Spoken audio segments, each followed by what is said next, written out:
आर्मेनियातील mount अरागटच्या शिखराजवळ हिमस्खलन झालंय आणि यावेळी स्पेनमधील 9 गिर्यारोहकांचा एक गट त्या ठिकाणी गेला असताना हे हिमस्खलन झालं।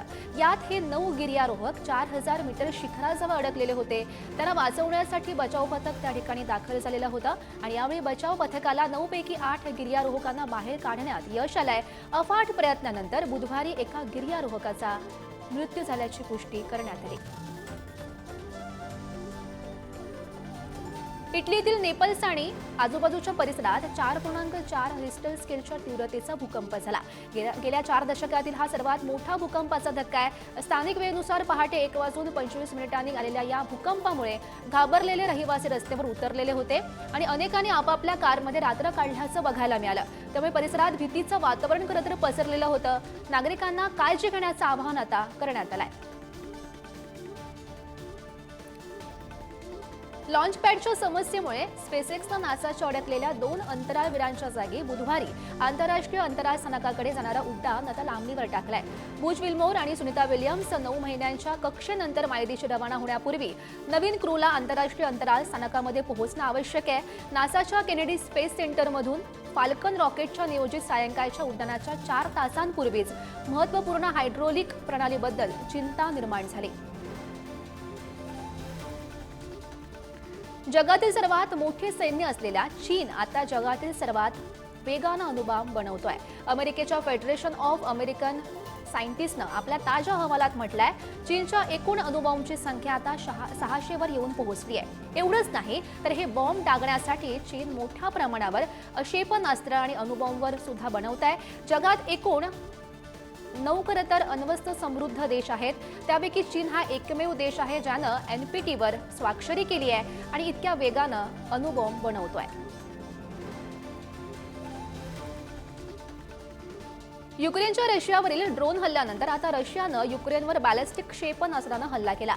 रशियानं केलेल्या या हल्ल्यात मोठ्या प्रमाणात वित्तहानी झाली तर 4 परदेशी नागरिकांचा मृत्यू झाला असून 2 जण सध्या जखमी आहेत। एकीकडे रशिया आणि युक्रेनमध्ये मागच्या 3 वर्षांपासून सुरू असलेलं हे युद्ध थांबवण्यासाठी प्रयत्न सुरू आहेत। दुसरीकडे युक्रेन आणि रशियाकडून एकमेकांवर हल्ले होतानाही बघायला मिळत आहेत।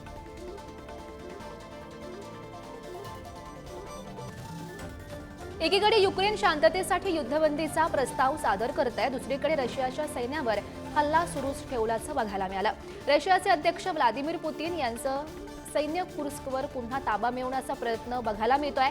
याच दरम्यान युक्रेनियन लष्करानं रशियन सैनिकांवर हल्ला केला। गेल्या 72 तासांमध्ये रशियाचे 3000पेक्षा अधिक सैनिक यामध्ये मारले गेले आहेत। युक्रेननं 11, 12 आणि 13 मार्चला या केलेल्या हल्ल्यात 1200 रशियन सैन्यांचा खात्मा करण्यात आलाय। अमेरिकेच्या व्हाईट हाऊसमध्ये झालेल्या डोनाल्ड ट्रम्प आणि जेलेन्स्की यांच्या वादानंतर अमेरिकेनं युक्रेनला गुप्तचर माहिती देण्यास नकार दिला होता। त्यामुळे युक्रेन माहितीच्या अभावामुळे रशियावर हल्ला करू शकला नाही। दरम्यान पुन्हा एकदा अमेरिकेनं युक्रेनला गुप्तचर माहिती मिळवून दिली आहे। ही माहिती मिळताच युक्रेन सैन्य दर तासाला 55 रशियन सैनिकांची हत्या करत आहे, अशी माहिती सध्या समोर आली। शिवाय युक्रेननं गेल्या 3 दिवसात 15 रशियन टँक सुद्धा नष्ट केलेले आहेत, अशी माहिती युक्रेनच्या संरक्षण मंत्रालयाकडून जाहीर झाली आहे। बलुचिस्तानमध्ये रेल्वे अपहरण नाट्यामध्ये 21 प्रवासी आणि निमलष्करी दलाच्या 4 जवानांचा मृत्यू झाला। या मोहिमेमध्ये सुरक्षा दलांनी सर्व 33 दहशतवाद्यांना ठार केल्याचा दावा लष्कराचे प्रवक्ते लेफ्टनंट जनरल अहमद शरीफ यांनी केलाय। क्वेटाकडून पेशावरकडे जाणाऱ्या जाफर एक्सप्रेसच्या 9 डब्यांमध्ये 440 प्रवासी होते। क्वेटापासून 160 किलोमीटर अंतरावर डोंगराळ प्रदेशातून जात असताना गुदलार आणि पिरू कुनरी येथे बोगद्यात स्फोट घडवून ती ताब्यात सुद्धा घेण्यात आली आहे। पाकिस्तानमधील भीषण रेल्वे हल्ल्यातील मृतांचे मृतदेह जवळच्या रेल्वे स्थानकावर पोहोचलेले आहेत।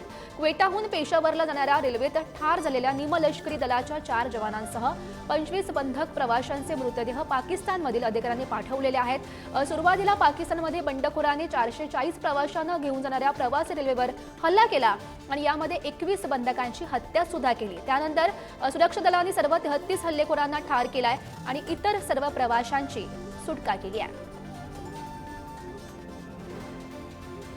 बलुचिस्तानमधील ट्रेन हायजॅकचे पडसाद आता पाकिस्तानच्या संसदेमध्ये सुद्धा उमटल्याचं बघायला मिळालं। विरोधकांकडून सत्ताधारी पक्षावर जोरदार टीका करण्यात आली, तर शहाबाज शरीफ यांच्या सरकारमध्ये सरकार चालवण्याची क्षमता नाही असं म्हणत विरोधी पक्षातील नेत्यांनी जोरदार हल्लाबोल सुद्धा केला। त्याचबरोबर सरकारच्या अशा अक्षमतेमुळे वारंवार घटना घडत आहेत असं म्हणत विरोधकांनी सरकारचे वाभाडे काढले। भारत आणि मॉरिशसनं द्विपक्षीय संबंधांना सामरिक भागीदाराचा दर्जा देण्याचा निर्णय जाहीर केलाय। आपल्या मॉरिशस दौऱ्याच्या दुसऱ्या दिवशी पंतप्रधान नरेंद्र मोदी यांनी दक्षिणेकडील देशांच्या विकासाचे महत्त्वाकांक्षी उद्दिष्ट सर्वांसमोर ठेवले। या दौऱ्यात दोनही देशांमध्ये 8 वेगवेगळे करार करण्यात आले आहेत। हिंदी महासागरामध्ये चीनचा वाढता वावर पाहता मॉरिशस बरोबरील संबंधांना भारतानं महत्त्व दिल्याचं मानलं जात आहे। दोनही देशांमध्ये सीमापार व्यवहार करताना राष्ट्रीय चलनाचा वापर, समुद्रातील माहितीचे आदान प्रदान करणं अशा विविध क्षेत्रांचा करारामध्ये समावेश दिसतोय।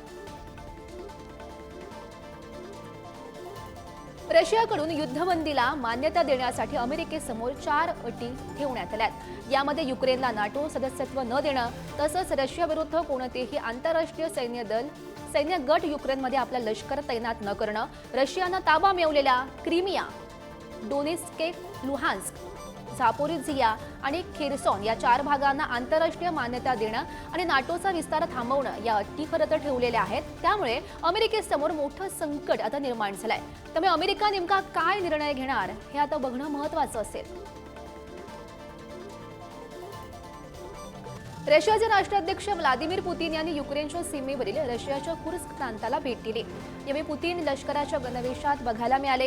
कुर्स्क भागातील बहुतेक भागातून युक्रेनियन सैन्याला माघारी पाठवल्याबद्दल पुतीन यांनी आनंद सुद्धा व्यक्त केला। तर या दौऱ्याचं रशियाचे राष्ट्रपती कार्यालय असलेल्या क्रेमलिननं पुतीन यांचे फोटो प्रसिद्ध केले आणि यावेळी त्यांच्यासोबत रशियाचे सर्वोच्च लष्करी अधिकारी जनरल व्हॅलेरी गेरासिमोव्ह हेही त्यांच्यासोबत उपस्थित असल्याचं बघायला मिळालं। गेल्या वर्षी विद्यार्थ्यांनी केलेल्या आंदोलनामुळे शेख हसीना यांना बांगलादेशच्या पंतप्रधान पदाचा राजीनामा द्यावा लागला होता। शेख हसीना यांनी देशही सोडला। त्यानंतर मोहम्मद युनूस यांच्या नेतृत्वात सरकार स्थापन झालं। दरम्यान आता पुन्हा एकदा शेख हसीना बांगलादेशच्या पंतप्रधान होणार असल्याचा दावा त्यांच्या एका जवळच्या व्यक्तीने केलाय। शेख हसीना लवकरच बांगलादेशच्या पंतप्रधान म्हणून परत येतील असा दावा अमेरिका अवामी लीगचे उपाध्यक्ष डॉक्टर रब्बी आलम यांनी केलाय। मार्क कार्नी हे आता कॅनडाचे नवे पंतप्रधान म्हणून 14 मार्चला शपथ घेतील। हा शपथविधी सोहळा भारतीय वेळेनुसार रात्री 8:30 वाजता राजधानी ओटावा येथे होईल। त्यांच्यासोबत मंत्रिमंडळातील सदस्य सुद्धा शपथ घेणार आहेत। 9 फेब्रुवारीला झालेल्या लिबरल पक्षाच्या नेत्यांच्या निवडणुकीत त्यांनी हा विजय संपादित केला होता। मार्क कार्नी हे एक अर्थशास्त्रज्ञ आणि माजी केंद्रीय बँकर आहेत। 2008 मध्ये कार्नी यांनी बँक ऑफ कॅनडाचे गव्हर्नरपदी त्यांची निवड झाली होती। कार्नी आता हे कॅनडाचे विद्यमान पंतप्रधान जस्टिन ट्रुडो यांची जागा घेतील। चीनमधल्या एका HR मॅनेजरनं बनावट कर्मचाऱ्यांचा रेकॉर्ड तयार करून कोट्यावधी रुपयांचा गैरव्यवहार केलाय। या प्रकरणामुळे कंपनीच्या सुरक्षा धोरणांवर प्रश्नचिन्ह उपस्थित झाले आहेत। शांघायमधील लेबर सर्व्हिस कंपनीमध्ये काम करणाऱ्या या HRनं 22 बनावट कर्मचारी जोडले आणि त्यांच्या पगाराच्या निवृत्ती वेतनाच्या नावाखाली 18 कोटी रुपये हडपलेत। तर हा पगार HRनं त्याच्या नावे असलेल्या बँक खात्यामध्ये ट्रान्सफर केला। या प्रकरणी त्याला अटक करण्यात आली असून पोलीस पुढचा तपास करतात। फ्रान्सिस यांची पोपपदी निवड झाल्याच्या 12व्या वर्धापन दिनाला त्यांना उपस्थित राहता येणार नाहीये, कारण पोप फ्रान्सिस यांच्या दोनही फुफ्फुसामधील न्यूमोनियामुळे ते रोममधील रुग्णालयामध्ये उपचार घेत आहेत। ते 266वे पोप म्हणून निवड झाल्याचा 12वा वर्धापन दिन आहे।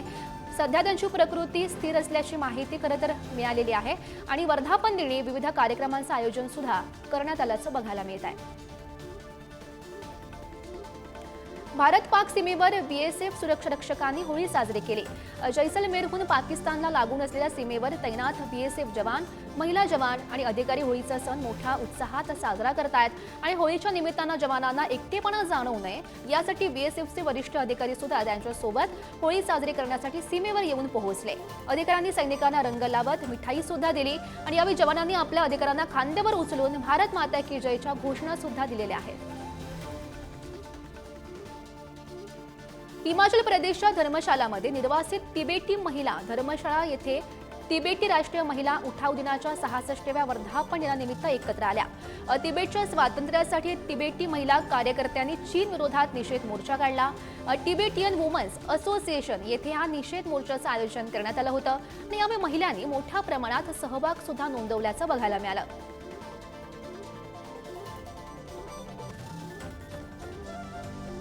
यमुना नदीच्या 33 पैकी 23 साइट्स पाण्याच्या गुणवत्तेच्या चाचणीमध्ये नापास झाल्यात आणि येथील पाण्यात ऑक्सिजनचं प्रमाण जवळजवळ शून्य असल्याचं आढळून आलं। स्थायी समितीनं संसदेमध्ये हा अहवाल सादर केला।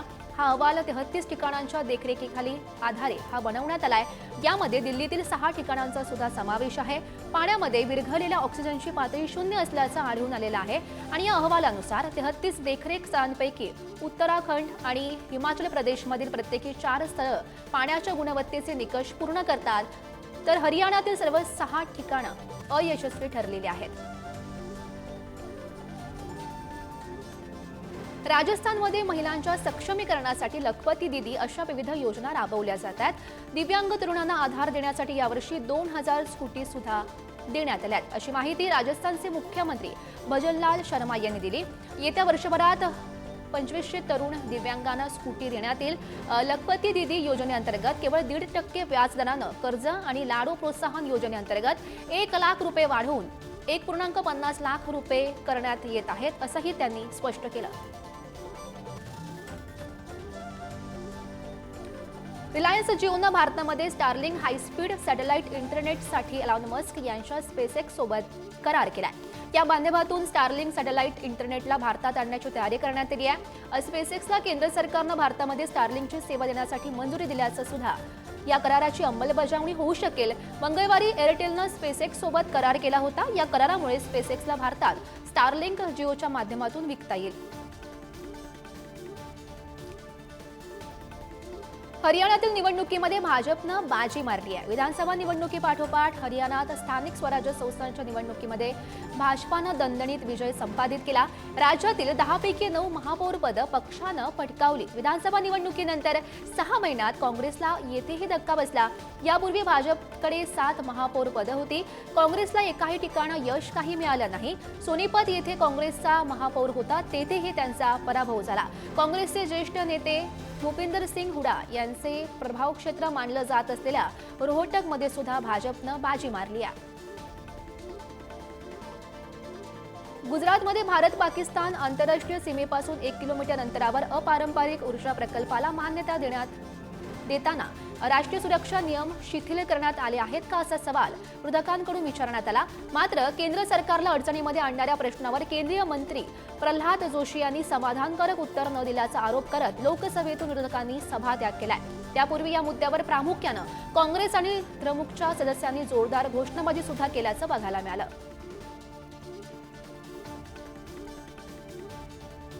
उत्तर प्रदेश सरकारमधील मंत्री आणि निषाद पार्टीचे राष्ट्रीय अध्यक्ष संजय निषाद यांनी केलेल्या एका वक्तव्यामुळे वाद निर्माण होण्याची शक्यता आहे। ज्या लोकांना होळीच्या रंगाचा त्रास होत असेल त्यांनी हा देश सोडून इथून निघून जावं, असं त्यांनी म्हटलं। मुळात मुस्लिम समुदाय देखील रंगांपासून दूर नाहीये। त्यांच्याही घरात आणि आयुष्यात विविध रंग आहेत, ते देखील त्यांची घरं रंगवतात, पण काही लोक रंगांमध्ये विष कालवून समाजामध्ये अस्थिरता निर्माण करू पाहत आहेत, असंही त्यांनी म्हटलं। आपला उत्तराधिकारी चीन बाहेर जन्म घेईल, असं तिबेटी बौद्ध धर्माचे आध्यात्मिक नेते दलाई लामा यांनी आपल्या नवीन पुस्तकात म्हटलंय। त्यामुळे 6 दशकांहून अधिक काळापासून तिबेटचा चीन बरोबर सुरू असलेला वाद परत उफाळून आला। जगभरातील तिबेटी लोकांना दलाई लामा यांच्या मृत्यूनंतर त्यांची संस्था सुरू ठेवायची असल्याचे सुद्धा व्हॉइस ऑफ द व्हॉइसलेस या पुस्तकात लिहिलेलं आहे। या पुस्तकामध्ये 11 मार्च रोजी प्रकाशन झाल्याचं बघायला मिळत आहे।